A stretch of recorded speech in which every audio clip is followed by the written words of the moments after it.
Hello, everybody. Welcome to Tinsel Town Live. I'm Melissa Reyes, and I'm here tonight with Maggie L Simone. She's an author and has a newer book out. This is her newest book out. It's called Body Punishment. So I'm going to put that there. And as you see here, it's about OCD, addiction, and finding the courage to heal. And I think that I'm very happy to be able to have the very courageous and brave Maggie Simone with me tonight. So welcome, Maggie. Thank you very much. And I'm trying to stop shaking through my bravery. So for some reason, she feels like you can't be nervous and brave at the same time, but you're here to tell us that you can, right? Because I hope so. It isn't easy to share your story, and especially this one, but I understand that you feel compelled to bring upon an awareness, and especially about children with I hesitate to say mental illness because there is a stigma, but that's what it is. So why don't you tell us a little bit about yourself and how you came to this point? Okay. I have had various forms of mental illness all of my life. When I was very young, I had some OCD issues as far as counting. I was a counter.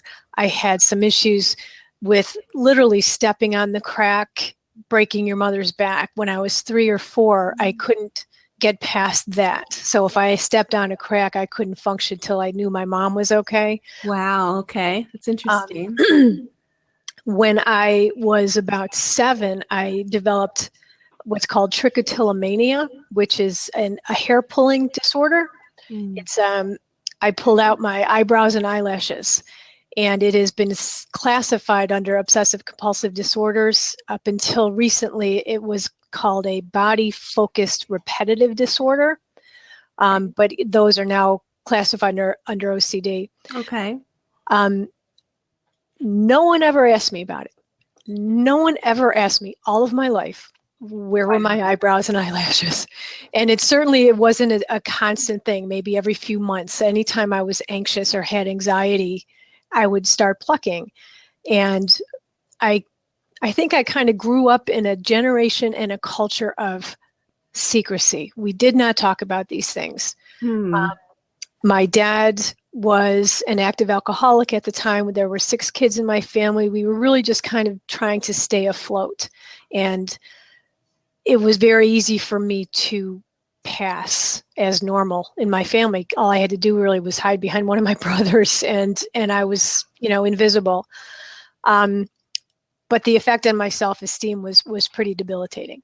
I spent my entire life not going underwater because my eyebrows would wash off. My penciled on eyebrows would wash off, and being afraid to sweat. So being afraid to do any sports.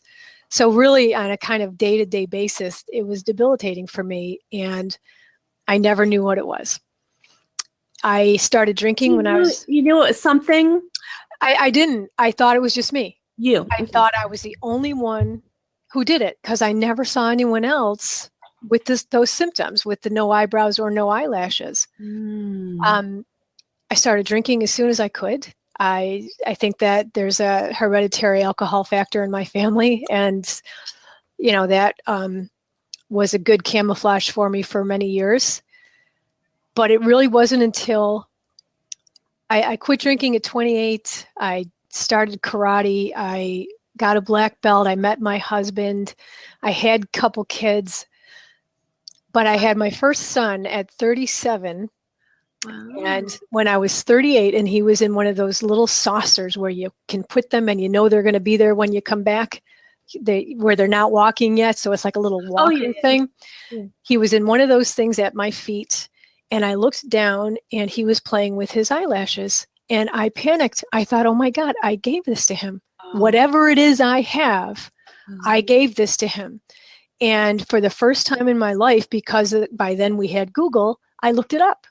I actually just Googled pulling out your eyelashes and realized there was a name for it, and chat rooms and support groups. And I sat at my computer and cried my eyes out. To the knowledge that was overwhelming to me, to realize that all of those years I never even talked to a therapist about it. When I quit drinking, I went to therapy. The shame was so ingrained with that I never even told the therapist about it. I thought it was only me. Okay. And that's one of the problems with mental illness, is especially with something like OCD, where there are so many disparate symptoms and manifestations. And you have a child who's doing something that no other child he sees is doing. The shame is enormous. I can imagine. That's a lot. That's a lot. That tells me about your background and when you were young and how early this started. What got you? What changed and what made you want to write about it? That actually came from my son also. I had a son when I was 30, almost 37, and my daughter when I was almost 39, like a month shy of my birthday each time. When my son was 7 or so, he was an advanced reader. We were reading a middle grade novel together, and we were reading it together because it was about a manatee. And we both have this passion for animals, and I wanted to read it with him. And there was a character in this middle grade novel who was obviously, to me, an alcoholic. And I'm thinking, where is she going with this? This character in a middle grade novel. And it turned out that his drinking had to do with this missing manatee and what happened to it. And he had a disabled son that he had to take care of. And if the drinking had come to light, it was a very complicated story, but it came down to this man's drinking. And at the end of the story, my son said, alcoholics must be bad people. And I was thinking, God, I fully intended to have this conversation with my kids. I did not intend to have it at 7 years old, but I could not let him have his first exposure to the concept being negative. I couldn't. My dad had been sober for longer than I had by that point. So my son had no idea what alcoholism was. And so I said, honey, it's a disease. A lot of people have this disease. If you realize you have it and you get help and you have support and you don't drink, you're fine. It doesn't make you a bad person. And he said, but this guy did bad things.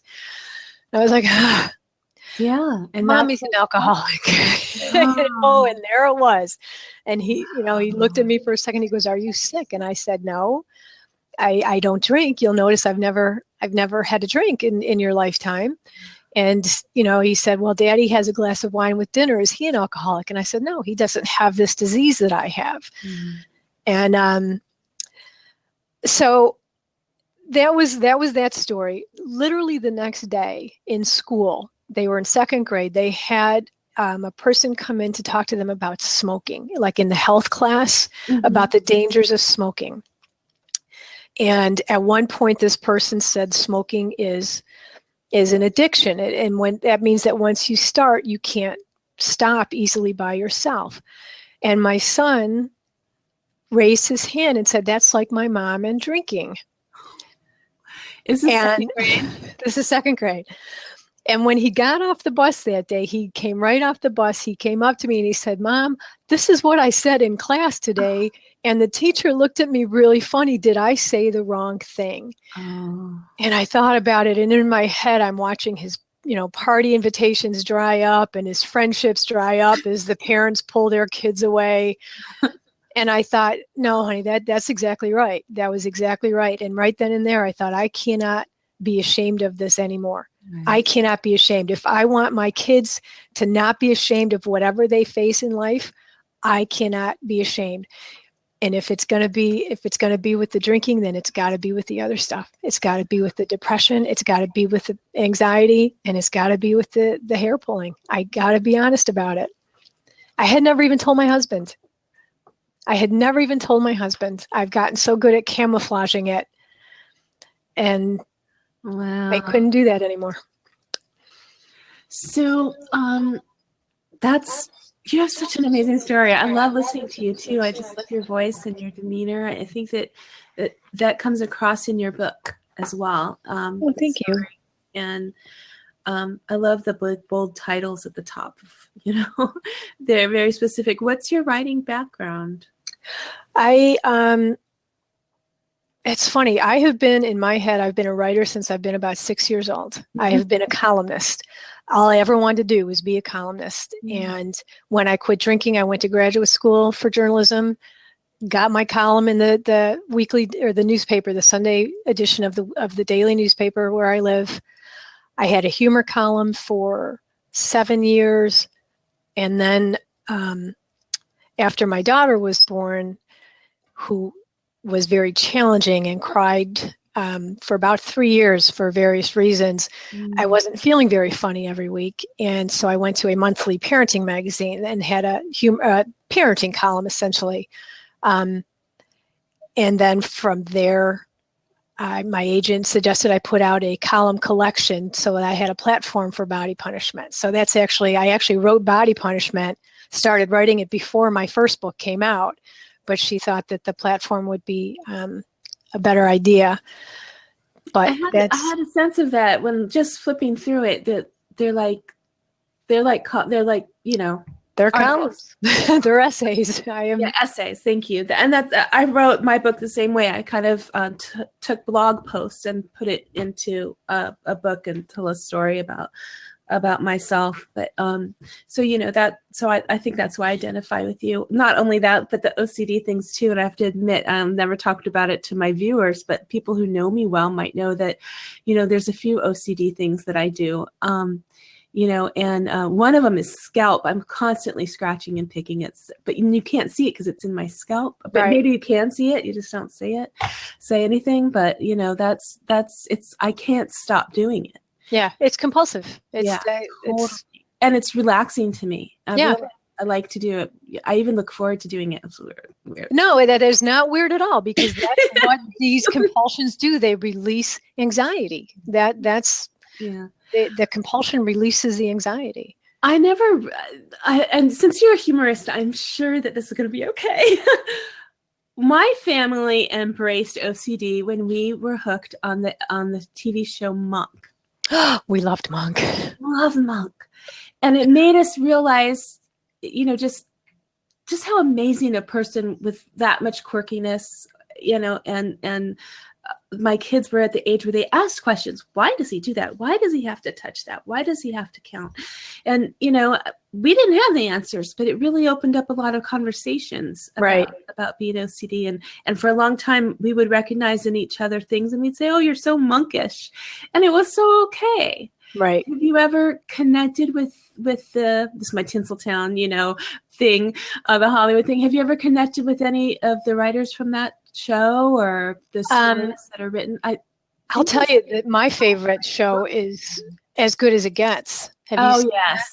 Because he has the cracks, the lines in the sidewalk. And I'm like, oh my God, he had what I had. You know, it's so rare that your compulsions will match with somebody else's. And I watched him with the cracks, and the first time I saw that again, I almost wept, because that's what it's like. You cannot step on those cracks.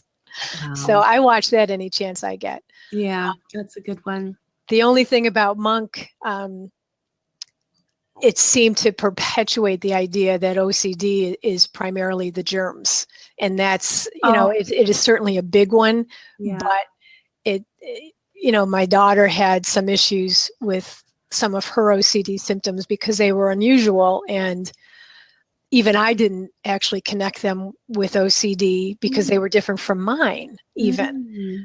So it took years for me to recognize what she was going through. And I think that's part of the problem, is that people don't realize how diverse the manifestations can be. Yeah, I don't think I ever really stopped to think about it, but you're right. And, talk to me about the title, Body Punishment, because like my friend Cindy, who's here in the side, we do a lot of shows, and she's my best friend. And when I told her about the title of your book, she said, "Ooh, that sounds really serious," And I said, "Well, I can relate, because it's kind of like, but why? Why did you call it that?" Actually, I started karate when I was 30 years old. I've never done anything like that. I walked by a karate studio on my way to my law firm dinner. Mm-hmm. I just walked by it and I looked in, and the next morning I went and I joined it. I have never done anything like that in my life. I've never been an athlete. on any level. I went in and I watched a black belt exam with another woman that I know, and we were watching it. And one of the things they did, the candidates had to do, was line up next to each other in what's called a horse stance, and you tighten your abs, and the upper degree black belts go down and they punch you in the stomach, and you have to absorb the punch. You can't flinch, you can't groan. You simply have to absorb the punch and not show pain. And I'm watching this activity, and I asked my girlfriend, what are they doing there? And she said, it's called body punishment. And I said, so they have to just stand there, absorb this pain, and not show it.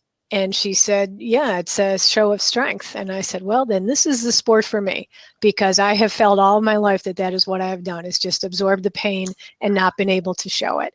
So I knew when I was 30 years old, with no concept of ever having intention to write this book, that if I ever wrote a book about my life, it would be called Body Punishment. Wow. Swear to God, 20 years I had that title in my head if I ever wrote a book. So when you think about punishment, as far as your situation, is it,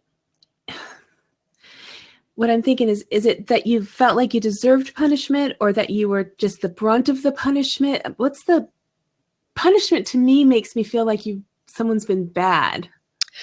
I think a lot of it in my life was probably the I'll show you, I'll hurt me concept. I don't know if you've ever heard of that, but for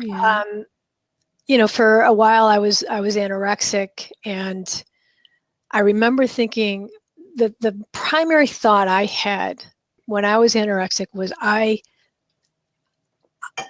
control this. This I have. I can control what goes in my mouth. I can control what my body looks like. I control this. And it was at a time in my life when absolutely everything else was out of control. My drinking was out of control, my OCD. I was having panic attacks that were not diagnosed, so they were essentially pure moments of feeling like I was suffocating with no relief until it ended, and I just thought I was dying each time. I hadn't been to a doctor for them. I hadn't had them diagnosed. So it was at a very chaotic time in my life. And the one thing I controlled was what happened to my body. What I did to my body was not good stuff. I starved it. I picked at my skin. I pulled out my hair.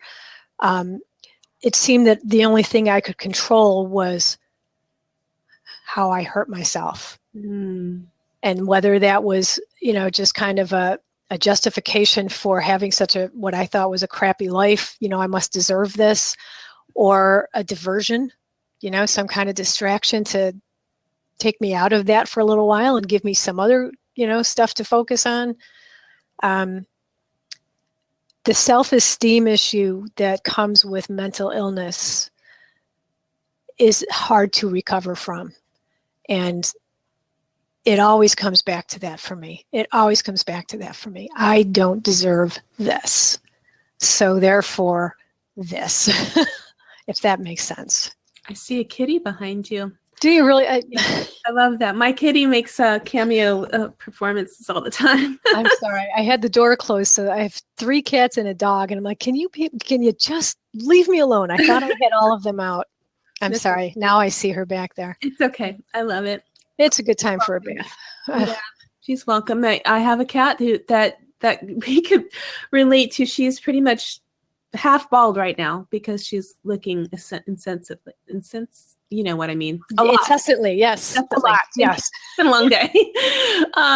So she just won't stop, and I, she's not cleaning herself. She's just taking her fur out little by little, and she did it last year around this time, and I think it's an allergy, but it could be just, I don't know. Maybe she's a cat. Anxious about the holidays.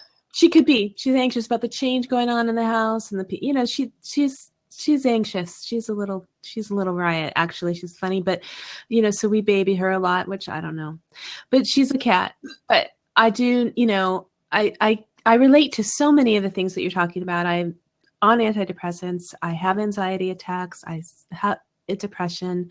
I had postpartum depression. It's hereditary. I watched my mother as I grew up. I just thought that's what mothers did. They went and laid down and stayed in their bed. You know, Mommy's having a spell. yeah, well, not even. It was just normal. She liked to stay in bed, and I did the same thing. And then I came to realization that that wasn't the normal I wanted for me. And so now I'm a little on the other side where I'm constantly doing something. I have to be making things. Like my hand is actually injured because I can't stop making jewelry. I'm like constantly, and I work all day with my hands, and then I come home and hours, and I just, but I feel like I'm being productive, and that's what a mother should be doing. And so, then the anxiety attacks, the panic attacks, they came, when I was suffering with the illness of my parents, and having little kids and things that I could justify having those anxiety attacks, but that fear of them coming back is always there, and not being able to handle it. The other thing I can relate to with you is the coping through karate. I only got to a blue belt, which is like 3rd level. I think yellow, orange, blue. Purple maybe. Depends the style, but it would be mid-level where I was. Yeah, it was. I don't think I ever really wanted to go to black belt. I did not know about the punching in the stomach thing. I never even saw a black belt competition in my little class, which was at the YMCA. But I did enjoy the grappling and the sparring and the feelings that came about being in control and getting that self-confidence and having to, there was so much involved in it. And then my children were in the little, kids one, and we did a family one, and we spent a lot of time, at the Y, and it felt really good. Sometimes it felt really good to throw those punches and those kicks. And then, so I can really relate to that. I didn't think it ever felt good to get hit or get hurt. But when I'd walk out to the car at the end, feeling bruised and bumped, I felt like I was, I don't know, somehow alive more. Yeah. I felt empowered. Exactly. Yeah. So that was a really good experience, and I highly recommend that to people, especially parents of boys. My brother was thoroughly against karate, and he really didn't want us to have our kids in karate because he had met an instructor once that was a bully. And so, I'm like, well, it's not they're not all like that. And ours are great. And the kids are learning this discipline, that we don't want to be the ones to teach them, but we want them to learn. And it was really good. There's somebody here, Kathy, saying hi. And she's talking about in the comments. So if you have comments, please feel free to put them in. And if you have a question, feel free to type that in, and we'll have some questions towards the end. We'll probably talk for another 15 minutes or so. So what now, Maggie? What a fascinating story. You've come out, you're helping people. I'm sure you've helped your children and your family. So what are you doing now? My daughter and I are working together now, which was never on my radar. It just kind of came up by a fluke. But my daughter has severe OCD and anxiety. She was diagnosed when she was 10 because of debilitating manifestation, but she had had it all her life. She can't be touched. And when she was born, she fractured her collarbone, which, somewhat my fault. Certainly I was there, but it was an accident. So that was painful. Then she had reflux. Then she got her first tooth at 3 months. Then I broke her leg when she was 6 months. I fell on her. That one was my bad. But so she had many reasons to cry. But what do you do with a crying baby? You hold her. And I was torturing her because she doesn't like to be touched. So it took us years to figure that out. She has been in therapy since 10 years old. She's worked with school psychologists. She's been, she's on her 3rd medication, which is really working with her panic attacks, which is awesome. How old is your daughter right now? She just turned 16. Okay. Wow. And we are actually having our first assembly for our middle school in 3 weeks, where I'm going to talk about mental illness in general with the kids, and how we need to be able to talk about the different names for them, because if you have asthma, you don't tell someone you have physical illness. So if you have bipolar disorder or depression or anxiety, one way to start getting rid of the stigma, I think, is to lose that concept of mental illness. Just tell them what you have, and it's just a part of you rather than defining you. But then she's going to talk about what it's like to have mental illness as a kid, have these disorders, OCD, anxiety. She does not have depression, which I'm thrilled about. And she's got a very healthy self-esteem, which I am thrilled about. We were able to intervene before, she started a nosedive. See, and you didn't break her. I didn't break her. But so she's going to talk about that. And then her best friend is going to talk about what it's like to have a friend with these disorders or issues, and how to help and how to not help, find, what is not helpful here during a panic attack kind of thing. And we're hoping just to start a dialogue at the, 5th, 6th, 7th grade level, because that's where Sophie was diagnosed in 4th grade, and nobody knew how to help her in 4th grade. And even her teacher didn't know, although she jumped right on board on what can I do here. But wonderful. It sounds like you have a really wonderful community. Where do you reside? Outside Syracuse, New York. Okay. All right. And we have a wonderful district. The superintendent was just jumped all over this opportunity to have, especially Sophie. We gave a presentation to all the district psychologists and social workers, and 45 people that Sophie had not met. And she sat up on a stage on a stool and talked to them for a half hour, and they were thrilled. So it's going to be a good opportunity for her to be, and that's going to empower her. It's going forward. Yes, you have to live with this, but no, I am not defined by this. So that's my goal is to write. I've already started collecting essays. I want to edit a book of essays by teens, for teens who have experienced mental health issues, on any spectrum.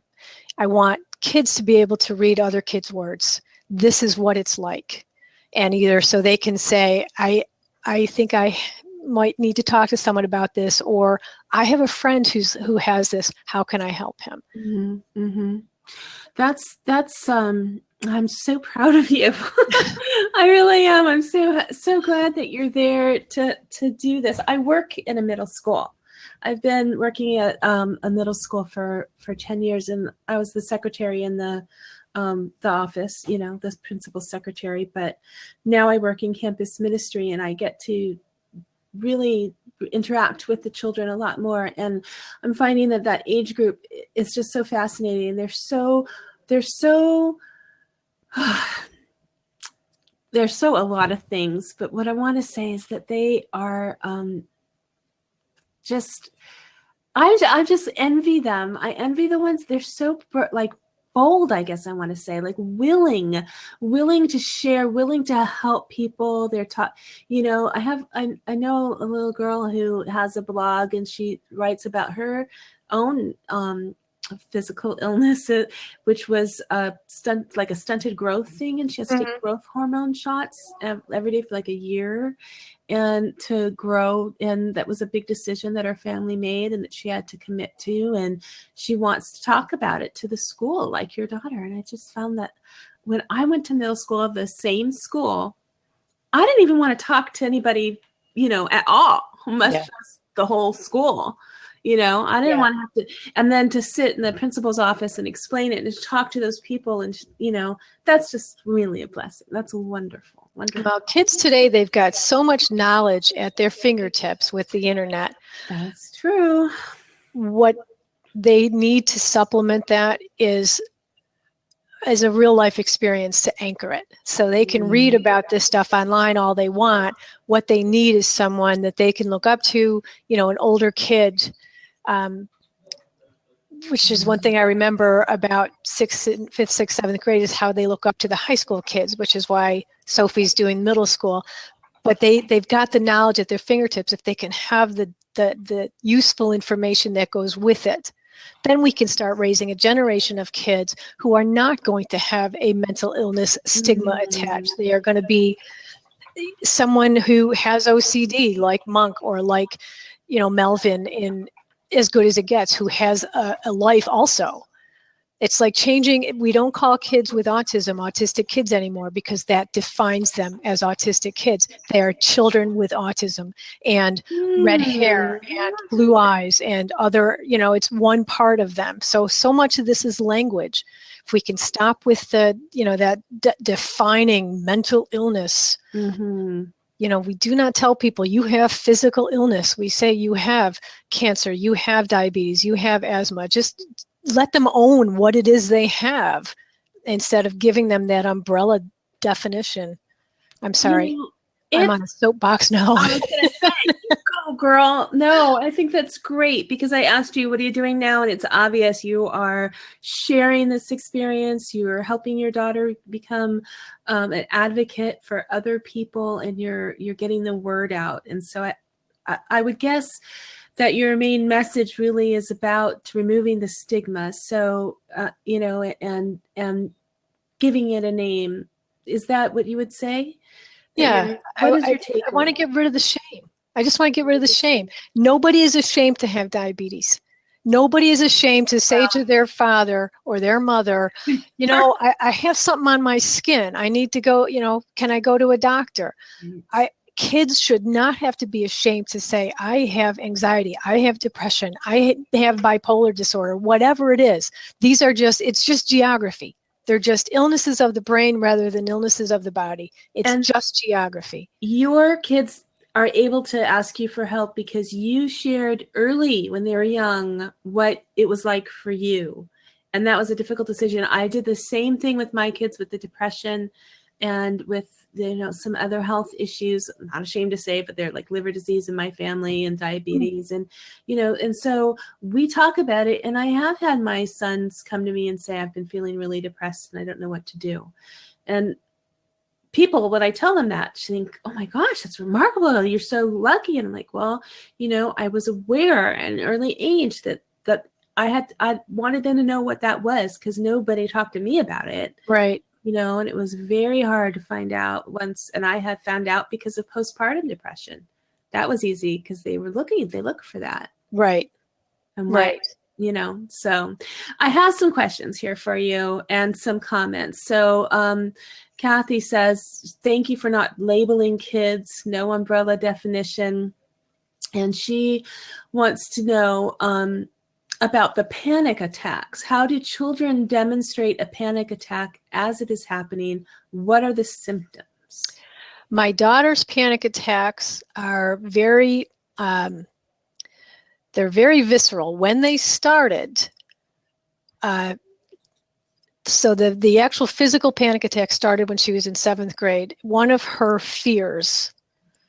obsessive fears is someone being angry with her, which sounds very benign in a way, but it is paralyzing to her.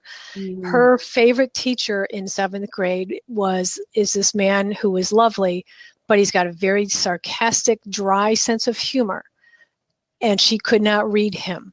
So anytime she could not read something he said, she thought he was mad. And she would have an anxiety attack. And at the time, what would happen was her face would crumble. She would turn red. She would start tearing. Just tears would stream down her face, even though she wasn't sobbing. And she would start hyperventilating. And we figured that out. I worked with her teacher. He developed actually a signal for her. When he was yelling at the class or something, he would go by and he'd tap her desk a couple times so that she would know it wasn't her and spare her the panic attack. Yeah. So she worked with her therapist on that, and they went away. This past summer, she started having anxiety attacks that were completely different and non-predictable, which was scary as heck for her. She would have them in the middle of cross-country practice. She would have them just randomly. And what would happen is she would start to get dizzy. She would start to hyperventilate. Her knees would give out. She would end up on the floor. And she would literally lose sense of where she was for anywhere from a minute to 5 minutes. She'd be crying, and to the point where it happened with some friends on the boardwalk on the Jersey Shore. She went with some friends to the Jersey Shore, and there were some EMTs on the boardwalk. One of her friends went to get her some water, another went to get an EMT because she wasn't recovering quickly enough for them. But the problem with those was that we could not predict them. So they actually changed her medication twice to find something that would help manage those, because she was having them every day in school, and they were physically debilitated. They were frightening to her, but they were also physically. I mean, she'd be down on the ground. And do they think that there's a reason or cause for that, or is it just part of? It is part of her anxiety. They actually did an EEG and MRI of her brain to make sure, because her symptoms were very similar to what could be a seizure disorder. Mm-hmm. And before they started medicating her, they wanted to make sure that what they were doing was panic attacks. So I appreciated that they ruled out, what could have been seizures, because certainly that would be a different treatment. Mm-hmm. I know when I experienced my own panic attacks, when it was happening, felt like a heart attack. It just feels like your heart is clenching, you can't breathe, and it's very scary. And I couldn't figure out what was causing it. But of course, not of course, but I guess in my experience, it always seems like the questions were always, have you been abused? Are you, have you, all these different problems that you could be having that could lead to it. And it would always come to like, no, right. Not at all. I have everything is wonderful. And, so then I would start like saying, well, it could be that, it could be that, it could be that. And if somebody would have just stopped and said, this is a, I don't know what to call it, but it's a disconnect in your brain. It is a disconnect. It is a random disconnect in your brain. And if you can figure that out, if you can find the medication that helps manage those disconnects, right. She's got to have them. She's got to have like a dose of something. If she has to have blood drawn, she's got a fear of the needles. She'll pass out with needles. So she's got, it's certainly some typical OCD fears, obsessive fears, that have to be managed episodically. But these random panic attacks, she was baffled by, because there was no predicting them. Yeah. Mine are very predictable to me. Mine are claustrophobic related. And it could be something as simple as putting a washcloth on my face. I can develop a full-blown claustrophobic attack. But now that I know that, I can manage it. But hers, she could not predict hers, and they were very frightening for her. Well, I think that the main thing I'm hearing from you is to find out, to pursue, the treatment. You've been in therapy, you've gone to doctors, you've done that with your children, and you've talked to the school and, your community. I think that's so important. And I really appreciate that. It's easy for me and my family and my culture background and everything to talk about. We love to talk about ourselves and talk about things, but that's not the case for most people. Yeah. And it's very hard to do. So I commend you for that. What about your other books? Are they like this one at all? Or what are your other books about? My other primary book that is all just me is called From Beer to Maternity. And that is a column collection that I started writing professionally after I quit drinking. So that's kind of where the title came from. Yeah. And it follows right through to my kids going probably to elementary school. So it's just sort of from being single and sober. And it's not actually about my quitting drinking. It's just referenced in the beginning because that's where the title comes from. But basically, I felt like I kind of was born again at 29 when I quit drinking, because all of a sudden I remembered things. I could look out in the morning and realize my car would still be there and no dents. Wow. So I started all over, living alone for the first time, going back to school. So I had a pretty good following with that column, from getting, being single to meeting my husband to getting married to having kids. And so that was my first my first book of just my writing. I'm in a few chicken soup books. I'm in multiple other like essay collections from other people. Good. That's really great. Well, so how, let's see, where's the best place for someone to go if they want to buy your book? Body Punishment is still should be in most Barnes and Nobles. I think it came out about a year ago, but it's also certainly like on Amazon and BarnesandNoble.com. And then Beard of Maternity is still on Amazon, I think. On Amazon.com, and it's called From Beard to Eternity and Body Punishment. From Beard to Maternity. Maternity. I keep thinking it's, well, with the pun. I know. No one's going to understand that unless they're over about a certain age. But how has humor helped you? Because, you know, I just think that's you're so lighthearted, and I think it's the humor maybe. Is that a defense or a help, or what? Have you I think it's probably both. I mean, it was probably my coping mechanism. My entire family prides itself on our sarcasm, which is nothing to be proud of when you really think about it. But my brothers and I would come home. I have 5 siblings. We'd all come home from college and watch Mystery Science Theater 3000 marathons and try to be funnier than the guys on MST3K. I mean, it was our goal to be funnier than one of the other siblings. And that really was, I think, our coping mechanism growing up. And I think what that did for me, and there's a part of me, and this might be a little too existentialist, but I think it all prepared me to get to this point where I can say, you know, I have this and my daughter has this, and look at what a gift she is. Sure. Yes. Everything we have done in our past helps us with, you know, lead to, and if you can fall back on and understand yourself a little bit more, and that is I believe that's how it should be, and it's part of our, you know, existence. If not, you know, what's the point? Learn a little bit. I mean, I wouldn't change a thing. My dad, who, you know, our childhood was so challenging, quit drinking the year before I did, and we all just celebrated Thanksgiving. We just all went home for his 80th birthday. I mean, our family is completely intact. That's wonderful. And that was such a gift. Yes. Yes. They read this book, you know, he's in the book because not as an indictment, but because, you know, he was a part of it. He was a part of why I grew up in a culture of denial or secrecy, but he's the first one I asked to read it. So please, you know, I need your understanding here. And he said, you do what you need to do to be healthy.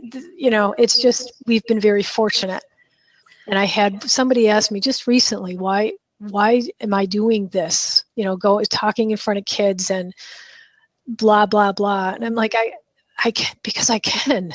I have got nothing to lose. I've got no secrets anymore, no shame. My family loves me. My kids are healthy and happy.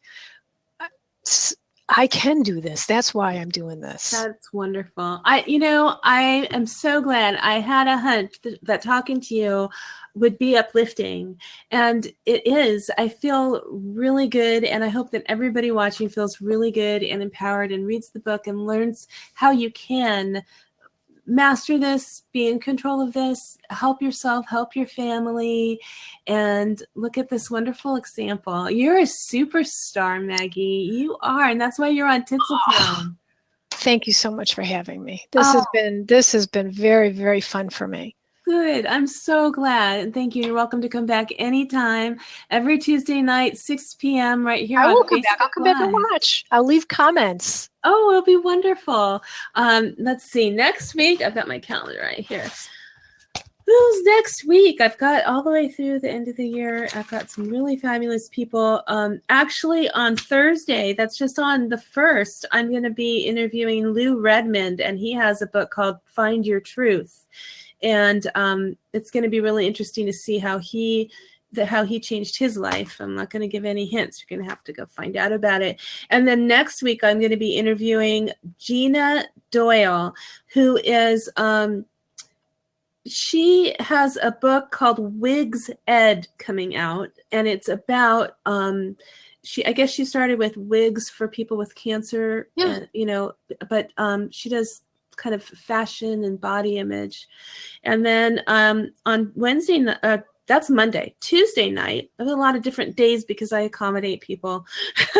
Tuesday night at the regular time next week, it's Ruth Curran, and she's going to be sharing with us about her trip to Tanzania and talking about traveling with a purpose, which are all really fascinating ideas. And these superstars are people who are sharing what they do with their life, and it's just such a wonderful way to highlight real people who are superstars to me. So thank you. Thank you, Thank Maggie. you so much. Thank you for joining me. Thank you, everybody, for watching. If you have questions, feel free to connect with me and with Maggie L Simone. Get her book, Body Punishment, and From Beer to Maternity. I'm going to get that one out. So have a wonderful holiday coming up, and we'll see you soon. Thank you. Thank you so much. I'm going to turn off the connection with Facebook, but we could stay here for a moment and then say our goodbyes. Okay. Thanks. So, good night, everybody. Thank you for coming to Tinsel Town.